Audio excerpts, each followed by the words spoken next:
Pag yumok yung sasakyan, pwede na tayo pumasok. Dapat sa kayo muna kasama mo. Wala pa yung bill eh. Sabihin nyo kay ano, Credit card yata eh. Ikaw magsabi na yung cellphone. Ikaw magsabi. Baka nagmamadali ang lola mo. Hindi nga madali yan. Ay, yung jowa kasama. Hindi mo, bakla. Chupa. Ito kasi si Glenda. Oo, baka lumakas ka. Ayan na. Baka ibang coach kasi. Meron pala din. May nahuli pa.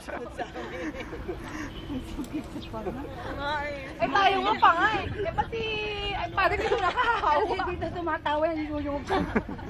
Ay Ano pa yung mga nandun? Saan ba bahala ka ng mga putang yan? Hindi ko makatakot. Ay, putang ina, binuhat mo ba ako?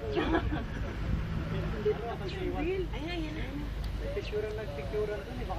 Hindi pa daw nakuha yung bill eh. Hindi, credit card ko sa binayad. Para bibigyan mo lang yung card. Siya ba nagbayad sa inyo? Libre niya nga yan. Dapat nang madulin ako sa kanila. Kaya lang nakabuto. Eh di dapat